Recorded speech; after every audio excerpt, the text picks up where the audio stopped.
الحمد لله رب العالمين والعاقبة للمتقين ولا عدوان إلا على الظالمين وأصلي وأسلم على المبعوث رحمة للعالمين اللهم اجعل عملي كله صالحا واجعل لوجهك خالصا ولا تجعل لأحد فيه شيء أما بعد وكتابك أدلة بداية المتفقه waana darsigeenii 18aad waxaan noo soo dambeysay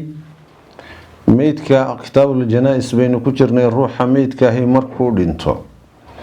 isla markaana dhimashadiisii la yaqiiniyo in la dedejiyo yani markaa oo meydkii guriga aan lagu sii xabisin waata nabigeena salawaatullaahi wasalaamu calayhi xadiiska Abu Hurayra radiyallahu anhu anna nabiyya sallallahu alayhi wasallam qaal Abu Hurayra wuxuu nabigeena sallallahu alayhi wa alihi wasallam uu ka warinaya inuu yiri asri'u bil janazati fa in takun salihah janaasada iyo meydka la degdega buu nabigu yiri haday tahay mid wanaagsan fa khayrun tuqaddimunaha alayhi khayr baad u hormarinaysaan martisoor iyo nusul wanaagsan baad u hormarinaysaan qabrigana rawda min riyadil janna ayuu ku leeyahay wa in takun ghayra dalik taa waxaan ahayn haday tahay ruuxan wanaagsanayn haduu yahay fa sharrun tad'uunahu an riqabikum wa shar aad qoorihiina ka dejinaysaan ayuu yiri nabigu salawaatullaahi wasalaamu calayhi waa in la dedejiyaa waliba qofku jinaasadii way hadlaysaa waxay leedahay qadimuni wari hormariya ayay leedahay hadduu ruux u yahayna wuxuu leeyahay yaa weylataa ayna tadhabuuna biha shalaytadeedi halaageedi iyo hoogeeda xageebaad ku wadaan midaan xageebaad geenaysaa dhaqanka ayaamahan soo baxay waxa weeye meydkii in la daahiyo waxaa kaloo soo baxday oo dhaqan hadyigii nabiga salawaatullaahi wasalaamu calayhi caadaadkii muslimiinta iyo dhaqankii salafkana aan waafaqsanayn naqli in la sameeyo meydkii meel kale loo naqliyo iyadoo meydkii lagu dhibayo la leeyahay munaasabada loo sameeynaya aas qaran baa loo sameeynaya kana loo sameeynaya war qofkani waa dhintay ilaahiisu la kulmay subhanahu wa ta'ala idaa maata al-insaanu inqata'a 'amaluhu hadduu ruuxu dhinto camalkiisii wuu go'ay buu nabigu leeyahay sallallahu alayhi wasallam maxaa loo dhibayaa jinaasada maxaa meydka filinjeerka intaasoo maalmood loogu deynayaa nasiib daro haddana dadkii uu dhalay baa meydkaa ka shaqaynaya inuu meydkaasi ciqaabta uu ku sii jiro waxayaan daraa fahanka diineed oo in badan dadka dhimanaya qaraabadood iyo ehelkooda kamida ku yar ayaa haddii ilaahay ku rooyo ruuxa ciqaabka loo sii marinaya ruux dhintay oo 3 maalmood filinjeer ku jira oo leeyahay naqli baa la sameeynaya meel heblaan lagu aasaya toddobaadka bacdi baa laga yaabaa in la soo qaado oo diyaarad la waayo oo dhibaatada inta leeg meedka la maray dambi waxa laga yaabaa tashyiica iyo jinaasadaas hadii ilaahay ku roon yahay inaanay ajar ka helin cuquubada ay ka ciqaabeen oo ay ka kasbadaan dambi ay ka kasbadaan waxa la yaab leh hadana dadkii culimada isku sheegayay oo culimada ahaayo qaarkood dhaqanka ay fududeynayaan sunnadii nabiga in la khilaafay fududeynayaan mabaadi yani daciifa oo aan la garanayn waxa laale waxay ku salaysan tahay ayaa laga yaabaa diintii iyo hadyigii iyo sunnadii nabi maxamed inuu uga hormariyay hawo mabaadi hawo ku dhisan xulayhi ibn qudama wayustahabu wahala sunniya bi al-musara'atu ila tajhiisihi idha tuyqina mawtah in ruuxa dhintay la dedejiyo qabanqaabadiisa iyo aaskiisii mar hadii la xaqiijiyay inuu dhintay ruuxii la xaqiijiyay لأنه أصوب له وأحفظ يعني تاسع هبون أو إلالين بدن ميتك من أن يتغير إنه دور صومه ويسبدله وتصعب معافاته يعني بدباددي سنوي أتكانيسا هدي ميتك لصيدقه ومدؤ سيال قال أحمد إمام أحمد وحوري كرامة الميت تعجيله روح ميتك ma doonaysaa meydkaagan dhintay inaad karaamayso oo sharafto ma doonaysaa ma maamusto sharaftu kuma jirto in meel kale loo qaado, sharaftu kuma jirto in la yidhaahdo halyey qaran buu ahaa, kan buu ahaa, meel heblaha lagu aaso. imaam axmed wuxuu leeyahy karaamatu lmeyiti tacjiiluhu, meydka karaamadiisa, sharaftiisa iyo maamuuska waalidkii uu sameeyey waa inuu dedejiyo meesha uu ku dhintay lagu aaso, lagu oofsaday lagu aaso, geeridiisii la dedejiyo. imaam axmed baale waqaal wuxuu yihi imaam axmed walaa ba'sa dhib male an yuntadara in la sugo, an yuntadara biha meydkii in lala sugo bimiqdaari maa yajtamicu lahaa jamaacatun, inta jamaacadii ku tukanaysay ay ula soo ururayaan. bal fiiri dowrka iyo muhiimadda ay culimmadu iska saarayaan. xataa waxaa laga murmayaa iyadoo aan la naqlin, iyadoo aan filinjeer la gelin, iyadoo aan diyaarada la saarin, muddada jamaacada ay u soo ururayso ma la sii daahin karaa ayaa culimmadu ka hadlayaan oo leeyihiin haddii jamaacada inay usoo badato loo daahinayo dhib male, waa la sugi karaa. walimaa yu'ammalu, yani waxaa laga rajaynayo oo min adducaai duco iyo allabarya lahu isaga looga rajaynayo idaa sallaa calayhi hadduu ku tukado jamaacadaasi maa lam yukhaf calayhi aw yushaqa cala annaasi nasa calayhi axmedun. iyada lafteeda laba shardi baa imaam axmed ku xidhay jamaacada. xataa marka meydka loo daahinayo haddaanay meydka aanay dhib ku noqonayn ama haddii ilaahay kuu roon yahay aanay daahinayn, yani jamaacadii kale joogtay aanay daahinayn. dayib muqniga ibnu qudaama juska saddexaad 366 buu kusoo naqlinaya. wuxuu yiri yani markaa sheekhu adaabidu thani, daabidka labaad waxa weeye waa qaslulmeyiti, يعني ميت كدقتانكيسي غسل الميت ميت كدقتانكيسي 10 أشياء 10 شيء بقى هذا 10 شيء ميت كإن لا دقو حوي وحقوق ذا يعني مركا كلي هي قف كان دينتي ددك كلي مسلمين تا كلي إنay dhaqaan inay kafmaan inay duugaan waa waxyaabaha yani marka qaraabo iyo ehel iyo dadkan kale muslimiinta oo kuleeyahay. dhaqitaanka meydka la dhaqayo wuxuu xukun ahaan ghuslul mayyit wa fardu kifaaya, wa fardu kifaayo idaa qaama bihi man yakfi saqada can ilbaaqiin. hadday u qumaan dad yani dhaqitaankii maamuli kara ay u qumaan intii kale dembigii waa ka dhacaya.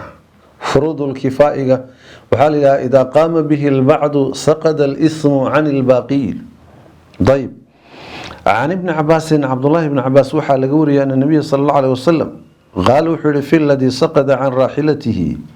متكي دابدي سكدعي وحويري حال كيس وحكيري فما تدنتي اغسلوه يعني اغسلوه بماء وسدر وكفنوه في ثوبيه. والنبي صلوات الله وسلامه عليه اغسلوه لقب يعني مركع بماء وسدر يغسل عليه كدقه وكفنوه في ثوبيه لبديسي مرو عدانا يعني كفما أيو يرى النبي صلوات الله وسلامه عليه. وضع الميت ميتكي إن لديقو على خشبة الغسل قري لقود قيدوشيسا إن لديقو هذا السرير إيو حيابات شرا مركز سريرتي لقود قي ميتك يعني دوشيسا إن لصار. ستره إن لا أسطر ميتكي من الركبة من السرة حنور تلقى بلابو إلى الركبة إلى جلبها إلى اللويدة يرهوغ لقاقار. والمرأة هويندي كلها عورة عوروي إلا موضع الزينة إلا ماشي قرحضة مواضع دي قرحضة إيا ماشي قرحضة لقفيرنا يمويان. وحيدنا لقما مرمان ويلي تليين مفاصله حبنه سيئن لجلعيو أو لدبعيو. قدبك كواد وإسكا أسلوب هبانو ميت كمركا لدقيو إن ميل كوري لصارو sariir iyo haddii ilaahay kuu ron yahay yani qori iyo meel sare la saaro oo lagu dhaqo. ibnu qudaama wuxuu leeyahay wayustaxabu waxaa la sunneeyaa an yuqasala almayitu meydka in lagu dhaqo calaa sariirin sariir dusheed lagu dhaqo oo yutraku calayhi yani markaa sariirtaa dusheeda lagaga tago mutawajihan ila alqiblati xagga qiblada iyadoo loo jeedinayo naxwa rijlayhi yani dhanka lugihiisa liyanxadira almaau si ay biyihii uga daataan bimaa kharaja minhu wixii xaggiisa ka soo baxay oo walaa yarjicu ilaa wajhihi wa ra'sihi si ay biyuhu lugaha uga daataanoo wejigiisii iyo madaxiisii aanay dib ugu soo laaban. muqniga juuska koowaad 382. qaala ibnu qudaama wuxuu yihi wa ama asatru asturidda la asturayo maa bayna asurati waarukba yacni xundhurta iyo labada jilbood inta u dhaxaysa waa cawrada la asturayo marka la dhaqayo falaa naclamu fiihi khilaafan wax khilaafa kuma ogin culimada masaladaasi waa ijmaac maxaa yeelay fa ina dalika cawratun yani arrinkaasi waa cawro jilbaha ama lowyada ama rugaga iyo xundhurta inta u dhaxaysa waa cawradii qofka haddii ilaahay ku roy wa satru lcawrati ma'muurun bihi cawrada in la asturana waa la isfaray oo sharcigeenna ina faray dayib daliilka markaa xundhurta iyo labada row in lagu ekaanayo yani waxaa ku tusinaya xadiiska abu saciid alkhudri wuxuu leeyahy ana nabiy sal alla alih wasalam qaal wuxuu yihi laa yanduru rajulu ilaa cawrati rajuli wala lmar'atu ilaa cawrati lmar'a yani ninku ma fiiriyo yani waa khabar oo bimacna nahyiga yani waa nahyiga waa ka xeel dheerya ninku ma fiiriyo ninka kale cawradiisa haweenayduna ma fiiriso haweenayda kale cawradeeda ayuu nabigu yihi salawaatu ullahi wasalaamu caleyh xadiiska imaamu muslim fii saxiixii uu ku waranayo dayib qaala ibnu cusaymiin wuxuu yihi wakadalika sidaasoo kale waxaa kuula mida binisbati lilmar'ati maca almar'a marka loo fiiriyo haweenayda kale inteebay ka arkaysaa maa bayna asurati waarukba inta xundhurta u dhaxaysa ilaa labada yani low iyo jilbaha u dhaxaysa yani ka arki mayso wacalaa haada fayujaradu lmayitu haddaan sidaa wax ku dhisno fiqiga iyo aaraada nooca odhanaysa aan wax ku dhisno meydka waa laga dhartirayaa min kulli shayin ilaa maa bayna asurati waarukb meydka marka la dhaqayo dharkii kale waa laga dhartirayaa inta xundhurta iyo labada low u dhaxaysa mooyaane wain kaana rajulan fahuwa binisbati lilrijaal hadduu nin yahayna cawrada ragga marka loo eego wixii cawro loo yaqaanay baanu fiirinayn wain kaanat imraa binisbati linnisaa hadday dumar tahayna yani dumarka marka loo fiiriyo cawradooda intii cawrada ahayd baanay fiirinayn sharxulmumtica juska shanaad 382 ilaa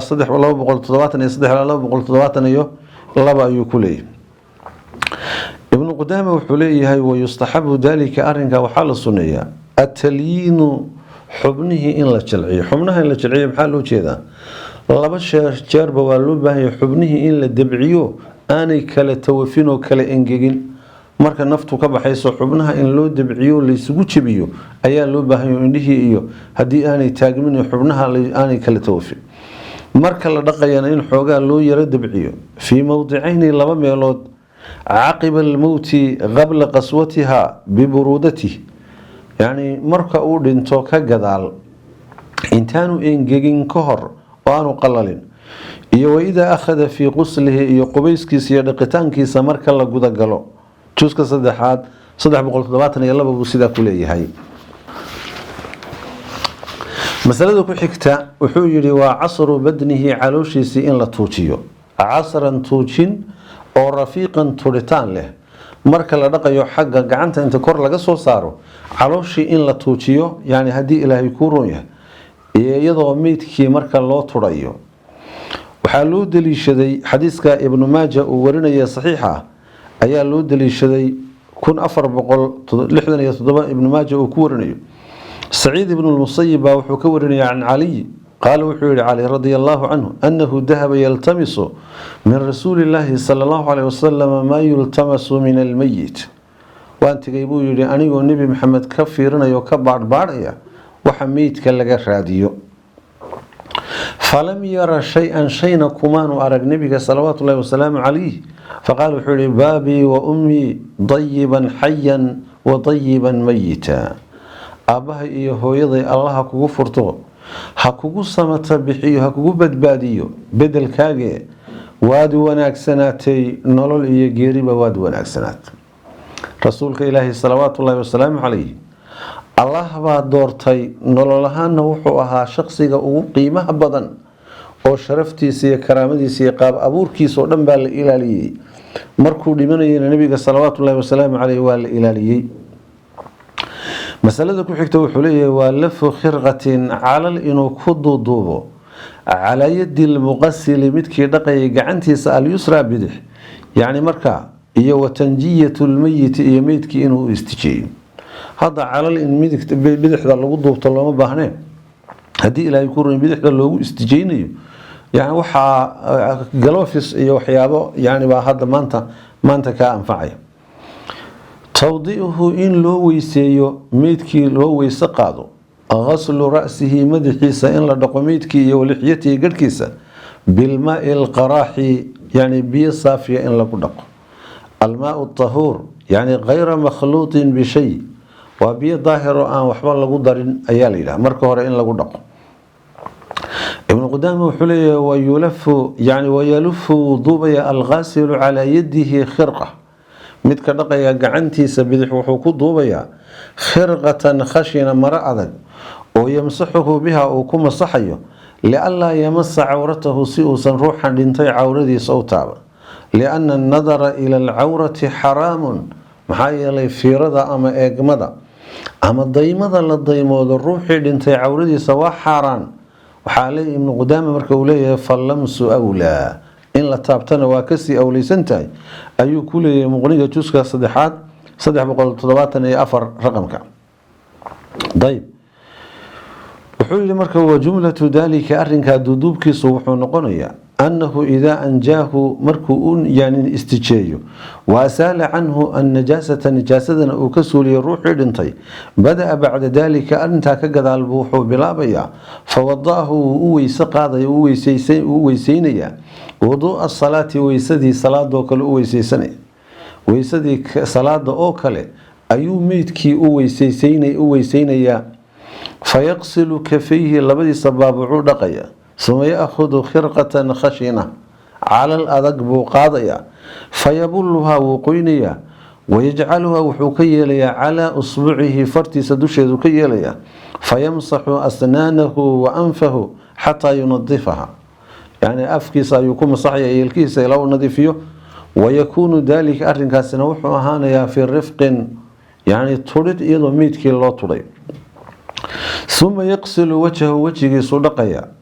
wayatayamamu wuu u gogobeynayaa yani wuduu'ahu weysaqaadkiisana wuu u gogobeynayaa. waliana nabiya sal alla alih wasalam nebigu qaala wuxuu yihi ibda'na ka bilaaba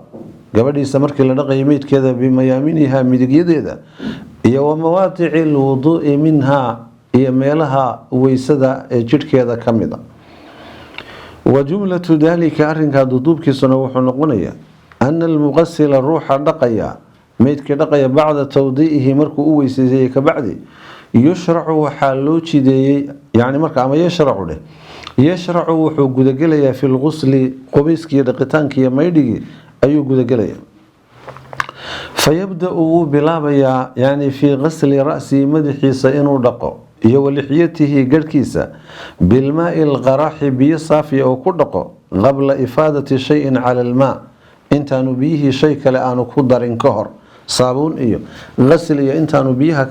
ku darin ka hor inuu dhaqo oo qaab biyo saafiya uu ku dhaqo. qasluuljaanibi alaymani dhanka midig inuu dhaqo meydka, suma alaysara dhankii bidix u dhaqo bilmaai alqaraaxi biyo saafiya uu ku dhaqo, yani gusluhu dhaqitaankiisi mislahaa sidaas oo kale bilmaai wasaabuuni biyo iyo saabuunna markaas labaad uu ku dhaqo. qasluhu dhaqitaankiisa mislahaa sidaasoo kale uu ku dhaqo bilmaai wadiibi biyo iyo cadar iyo barafuun yani markaa uu ku dhaqo. 3 jeer weeye maydhigo dhaqitaanka ama qusliga ama maydhiga meydka la dhaqayo waxa weeye marka hore in biyo saafiya lagu dhaqo, marka labaadna biyo iyo saabuun ama biyo iyo qasl iyo waxyaabahaas in lagu dhaqo, marka saddexaadna biyo cadar iyo barafuun lagu daray in lagu dhaqo yani ayaa loo baahan yahay. wuxuu leeyahy ibnu qudaama wafii riwaayati abi daauud can axmed qaal wuxuu yihi qultu waxaan idhi yacni liaxmed imaam axmed baan waxaan ku idhi afalaa tasubuuna maaan qaraaxan yunadifu, miyaydan ku shubayn yani biyo saafiya oo markaa nadiifiya. qaala wuxuu yihi in sabuu falaa ba'sa, hadday ku shubaan dhib male buu yihi imaamku muqniga juska 3 daliilka ku tusinayna waxa weeye nebigu wuxuu yihi iqsiluuhu bimaa'in wa sidrin, waxaad ku dhaqdaan biyo iyo caleen goob ku dhaqa buu yihi xadiiska saxiixeynka. waata cadar iyo barafuun biyaha ugu dambeeya in lagu darana nebigu wuxuu leeyahay salawaatu ullaahi wasalaamu caleyh wajacalna fi laakhirati kaafuuran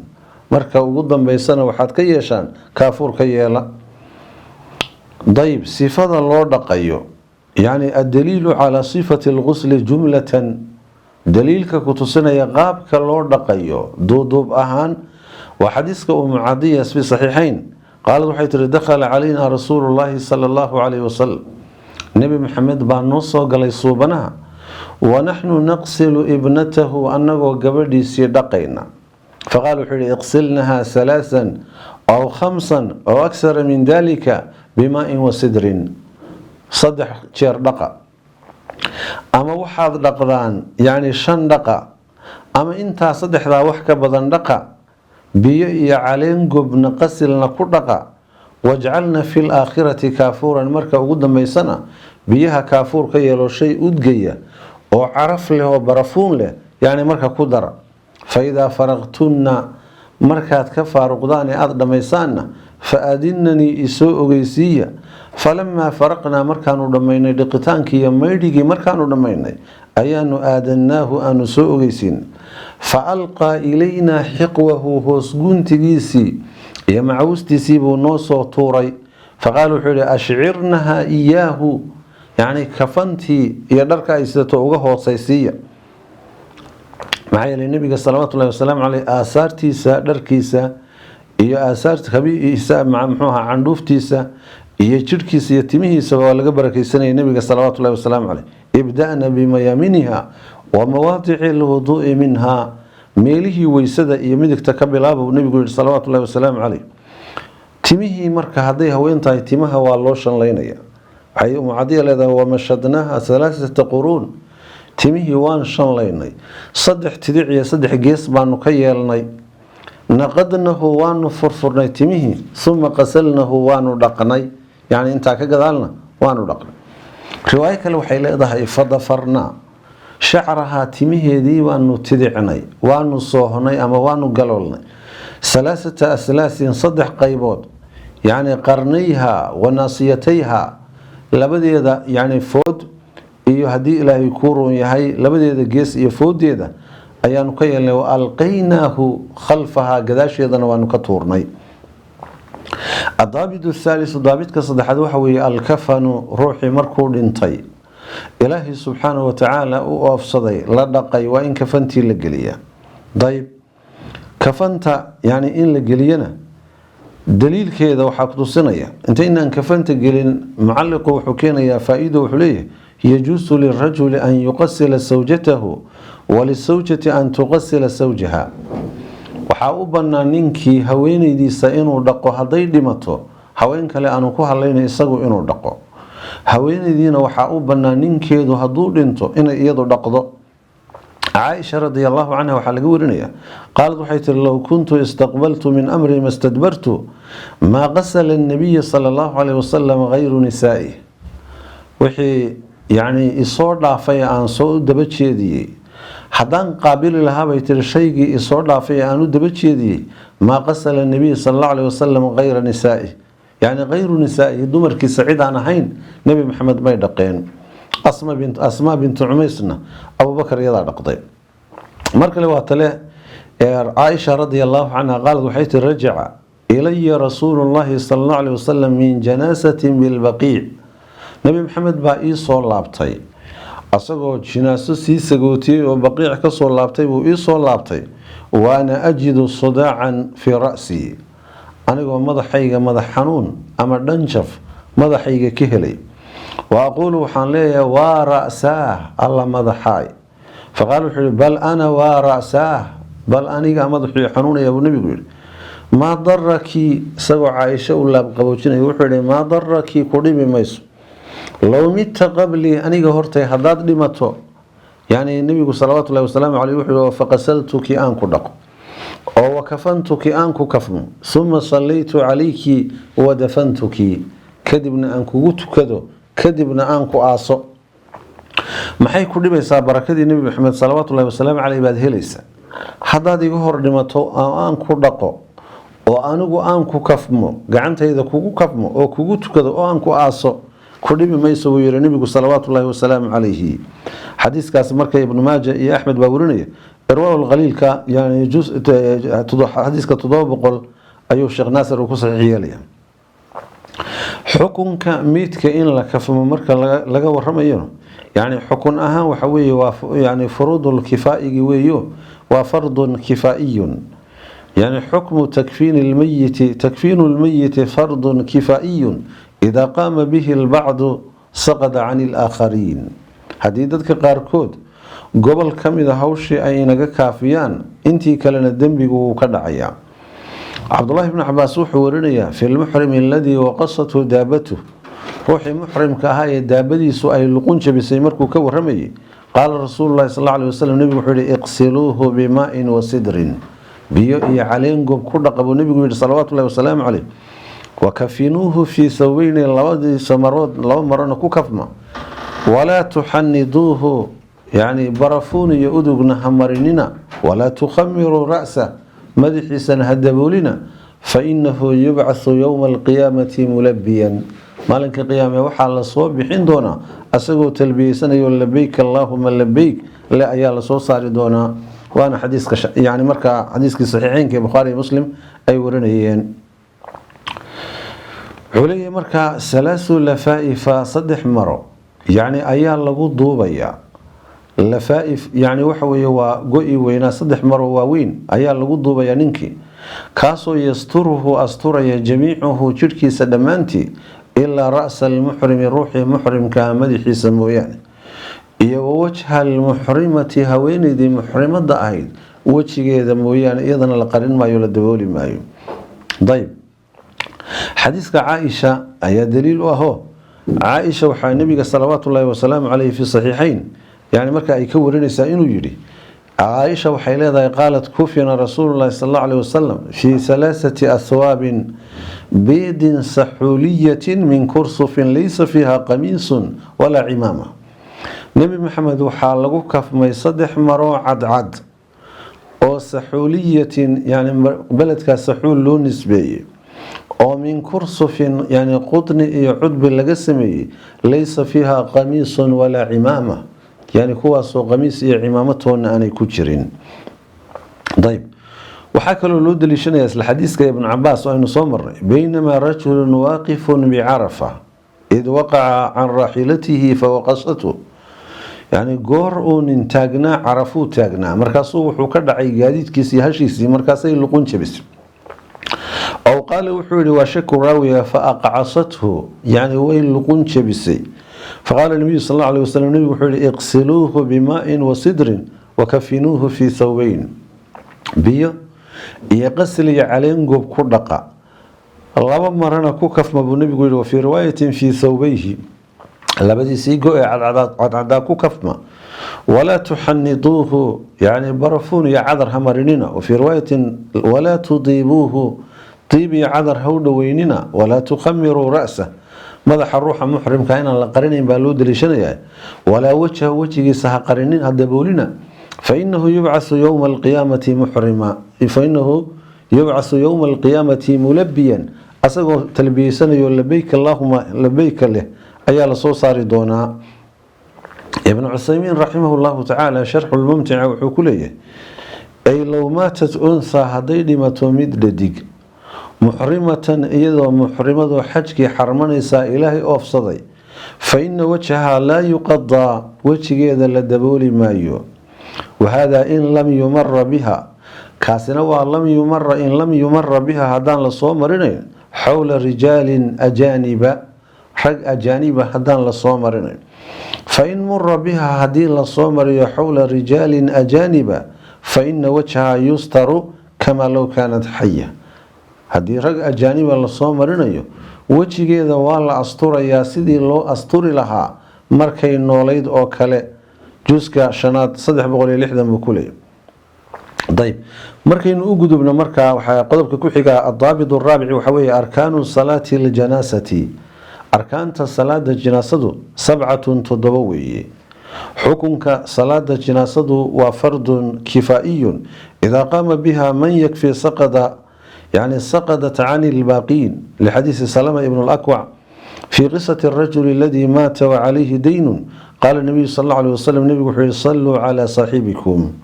قصة السلامة ابن الأكوع ورنيو نين بعد انتي إساقو الدين لقوليه مركزا نبي وحي بخاري ورنيو حديث صلوا على صاحبكم صاحبك إن كنت كذا rugniga ugu horeeya ee salaadii jinaasada waxa weeye waa istaagiyo qiyaam in lagu tukado alqiyaamu waa salaad oo dhanna ilaahay wuxuu yiri subhanahu wa ta'ala wa qumu lillahi qanitiin alla subhanahu wa ta'ala isu taaga idinkoo mudiiciin oo alla subhanahu wa ta'ala adeecsan waxa kale oo loo daliishanayaa xadiiska Imraan ibn Husayn radiyallahu anhu wuxuu leeyahay qaala rasuulullaahi sallallahu alayhi wasallam nabigu wuxuu salli qaa'iman fa in lam tastadi' يعني هدادا أودين فجالسا فإن لم تستطع فعلى جنب استاكوتكو عمران أو حنوصنا يا النبي وكيري هداد أودي كرتنا فأداد أودي كرويد استاجينا فدي كوتكو هداد فدي أودي كرويدنا أديكو دينا عاقا أوتشيفا تكوب النبي وكيري صلوات الله وسلامه عليه التكبيرات الأربع تكبيرات كي أفرتا هابا كمده يعني أركانتي صلاة الجنازة أفرشر إن الله أكبر ليله قراءة الفاتحة فاتحة إن لا أقرأ أركانتي صلاة الجنازة كمذا الصلاة على النبي صلى الله عليه وسلم نبي إن لغو صليه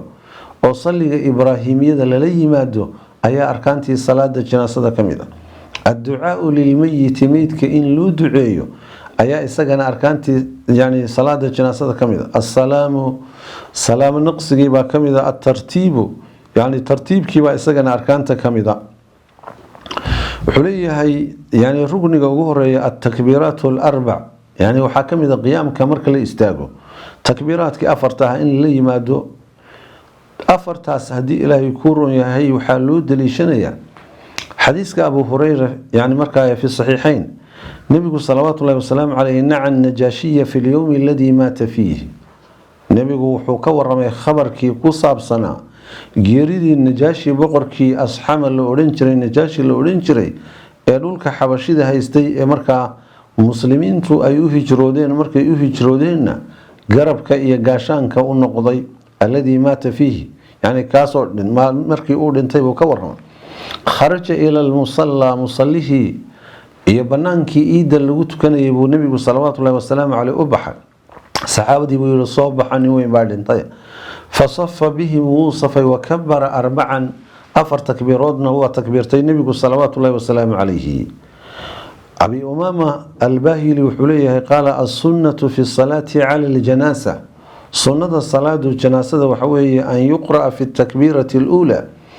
إن لا أخري تكبيرته الله أكبر مركل له بأم القرآن مخافتة فاتحة إن لا أخريه ayadoo la siraysanayo oo hoos loo dhigayo thumma yukabbiru thalathan saddex jeer buu takbiiranaya wa tasliimu salaama naqsigiina inuu salaadii uu ka baxana cinda al-aakhirati midda takbiirta ugu dambaysa ayay ahaatay waxa sii faahfaahinaya yani Abu Umama al-Bahili wuxuu leeyahay annahu akhbarahu wuxuu ka waramay rajul min ashaabi nabi sallallahu alayhi wasallam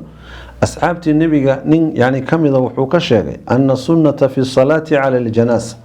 سنة صلاة الجنازة دوشة إنه تاي أن يكبر الإمام إمامك إنه تكبيرته صلاة حلو الله أكبر إله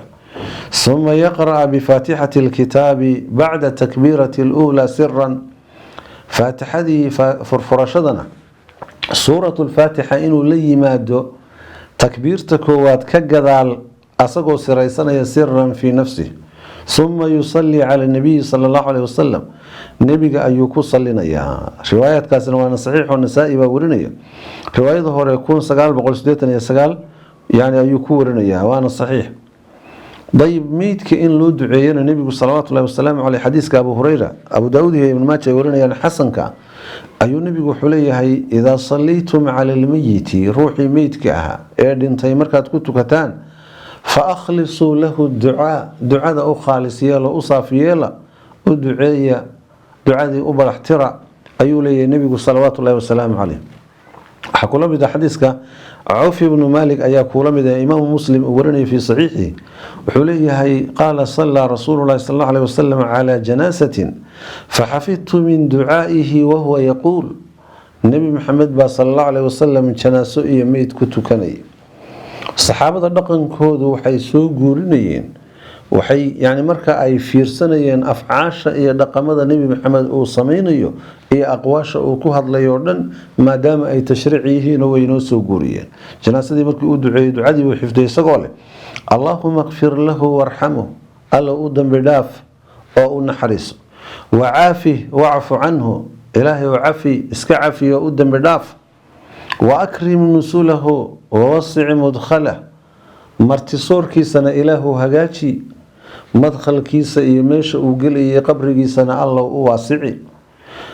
waaqsilhu bilmaai wasalji walbard, ilaahay waxaad yani ku dhaqdaa dunuubta, waxaad kaga nadiifisaa biyo iyo baraf iyo yani markaa haddii ilaahay kuu roon yahay barafka kiisa yaryar, yaxniga haddii ilaahay kuu roon yahay ama sayaxa dadka yani sida la yidhaahdo, wanaqih min alkhadaaya kamaa yunaqa thawbu alabyadu min addanas,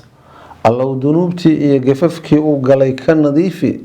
yacni sida haddii ilaahay kuu roon yahay marada cad wasakda iyo yani hadda marka looga nadiifiyo saasoo kale allow dunuubtii iyo gafkii uu galay uga nadiif. marada cadi ma qarsato wasakda, marka sida looga saafi yeelo markiiba saasoo kale allow dunuubtii uga nadiifi. waabdilhu daaran khayran min daarih, waahlan khayran min ahlih, wazawjan khayran min sawjih, waadkhilhu ljanna, waacidhu min cadaabi alqabri wacadaabi annaar, allow waxaad ugu bedeshaa daartiisii ka khayr badan daartii adduunyada, daar ka khayr badan oo jannadaada iyo karaamadaada iyo martisoorkaaga allow ugu bedel, ehelkiisii ka khayr badan allow ugu bedel, waa xuralcayntii ilaahay subxaana wa tacala agtiisa lagu diyaariyey. wazawjan khayran min sawjih, yani xaaskiisii ka khayr badan allow ugu bedel, waadkhilhu ljanna, jannada allow geli, waacidhu min cadaabi alqabri, allow ka badbaadi cadaabulqabrigana ka magangeli, iyo wacadaabi annaar. qaala wuxuu yihi fatamanaytu an akuuna ana dalika almayit. ducadaa qiimaha badan ee nebi maxamed salawaatu ullahi wasalaamu calayhi yani khayrkii aakhiroo dhan uu ugu koobay, markaan maqlay baa waxaan jeclaystay alla maad ahaatid adigu midkan dhintay ee ducadaa nebi maxamed loogu ducaynayo. salaamta marka laga waramayo laba qaabba waa la samayn karaayo,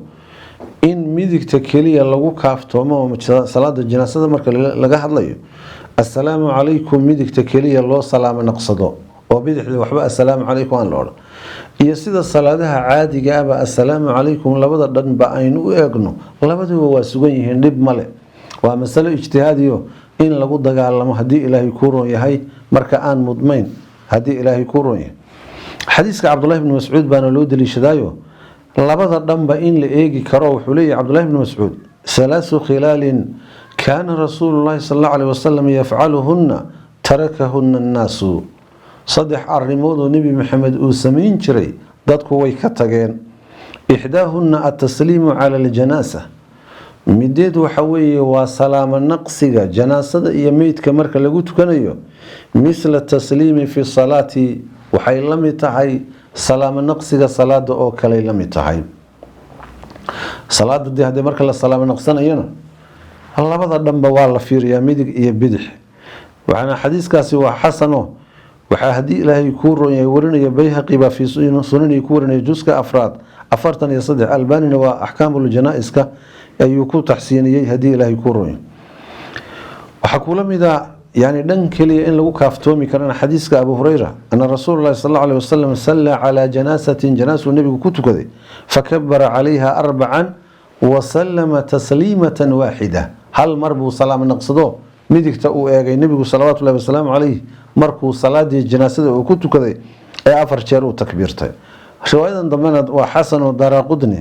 يا حاكم يا بيهقي وورنية شيخ ناصرنا أحكام الجنائز بقول يسديد يلا باتن أيو الشيخ الباني رحمه الله تعالى رحمة واسعة وكو صحيح يالي وتحسيني. عن أبي أمامة الباهلي عن أبي أمامة بن سهل أن لاحظ أنه أخبره وحكور رمي يعني رجل من أصحاب النبي صلى الله عليه وسلم أصحاب النبي كمذا أن السنة في الصلاة سنة الصلاة الإحدى إني هاتي على الجنازة جنازة يميت كالقوت كذو أن يكبر الإمام إمامك إنه تكبيرته ثم يقرأ بفاتحة الكتاب بعد التكبيرة الأولى سرا في نفسه كدبنا فاتحة فرفرشة كتابك سورة الفاتحة أو أخريه تكبيرتك واتكقذال إساقو نفهان وسريسانية ثم يصلي على النبي صلى الله عليه وسلم كدبنا النبي أو كصليه ويخلص الدعاء دعادين أو خالص يالو يعني مركا للجناسة الجناسة أو خالص يالو في التكبيرات الثلاثة لا يقرأ في شيء منهن ثم يسلم سرا يعني هو سلام نقصنية في نفسه حين ينصرف عن يمينه وسنة وحوية أن يفعل من وراءه مثل ما فعل إمامه يعني سنة وحوية إنه سميه روح إمامك كحرين وحا إمامك سوء سميه شافعي وأمك كورنية جلدك كواد لما بقول صدنا يسقال إلى لما بقول يافرتن بيهقنا يعني في سننه مجلد كأفراد صدنا يسقال الباني نوحي له صحيح الضابط الخامس هو ويدفن يعني وحا لآسيا على جنبه الأيمن دنكي سميدك بالوردك يميدك مرك لآسيا مستقبل القبلة قبلة إيضو لقابلنا في شق إيضو قبرك لحظة لقيت يحيو أو لحد أما إيضو إيل لو سمينيو وهو اللحدك إيل قبرك إن لو سمينيو أي أفضل فضل بدن قبلة إن لو تشيدني وحالو دليشنيا حديث كالنبي بوليه قبلتكم أحياء وأمواتا وقبلدين حرمكم متكين الانتي متكين النولبة ابن حزم وحوليه ويجعل الميت ميتك وحالقية لي في قبره قبر عيسى يعني أيال يلي على جنبه اليمين دين عيسى مديك يضع الله دقيه ووجهه سنة قبالة القبلة قبلة أكبيغيه ورأسه ورجلاه إلى يمين القبلة ويسارها لبدي صلقودنا قبلة مدكتيدا يبدحدا أي كلا جيران على هذا جرى عمل أهل الإسلام سيدا صانا عملك ضدك إسلامك وكوق صعدي وكوق القلو وكدر يرصدي من عهد رسول الله صلى الله عليه وسلم إلى يومنا هذا لقصوا بلا وقت نبي محمد إلى وقت يسقوه شوقي وهكذا كل مقبرة على ظهر الأرض سيدا صانا قبور كستا وأرند دوشي هذا أي هاتي أيوير ابن حزم يقول يعني في محلها يقول مجلد كشنات بقول تضباطني يصدح رقمك عن أنس بن مالك قال لما توفي النبي صلى الله عليه وسلم نبي مركي الله أفصدي كان بالمدينة مقالة مدينة وحاها رجل ننبأها ننكاسو يلحد إيل سمية وآخر متكلنا يضرحه متكلنا ضرحي بو سمينجر عم شقي بو سمينجرو قبر يقول إحدى كجي حجر فقالوا حين الصحابة نستخير ربنا ربي ليان الله تشورينا ونبعث إليهما لبدو دبوانو عدرنا فأيهما سبق كودي صوهر مرة أيان تركناه ديننا فأرسل إليهما لبدو دبالو عدري فسبق وحصوهر مري صاحب اللحد إيل كمتك إيل يبا صوهر مري فلحدوا النبي صلى الله عليه وسلم نبي إيل بي أسميين يعني حديث كاسنا ابن ماجه أحمد باورني وأنا حديث حسنة الباني يعني وتحسيني حديث عامر بن سعد بن أبي وقاص عن أبيه سعد بن أبي وقاص باي سجن لمده وحولي ألحدوا لي لحدا إيل سمايو إيل إيلا وأنسبوا علي اللبن نصبا دوشيدنا لبن كإيا تشاتور كتاجا كما صنع برسول الله صلى الله عليه وسلم سيد رسولك إلهي اللي قسميه إمام مسلم في صحيحه وكورني روح مركا قبري قال لقضيه dhexdana waa laga jeexi karaayo waa banaan tahay in dhinaca laga jeexo loo sameeyo sida aynu yani nagu naqaano Soomaali hadaan nahay hadaan sida aynu naqaano saasa fadli badan oo nabigeenu sallallahu alayhi wasallam alayhi sidaas lagu sameeyay Sa'd ibn Abi Waqqas wuxuu leeyahay kama sunica bi rasuulillahi sallallahu alayhi wasallam sidii nabiga lagu sameeyay hal ii sameeyo waxaan leenahay إلهي سبحانه وتعالى وحان ويديسننا إنه فهم كدينة ألا أونوك ضدأيو علمي يعني كو إلهي سبحانه وتعالى كعابدا عقيدة توصن أوصحان كو إلهي سبحانه وتعالى كعابدا اللهم آت نفوسنا تقواها وزكها أنت خير من زكاها أنت وليها ومولاها اللهم إنا نسألك إيمانا كاملا ويقينا صادقا وقلبا خاشعا ولسانا ذاكرا ورزقا طيبا وعملا متقبلا وعلما نافعا وجزاكم الله خيرا.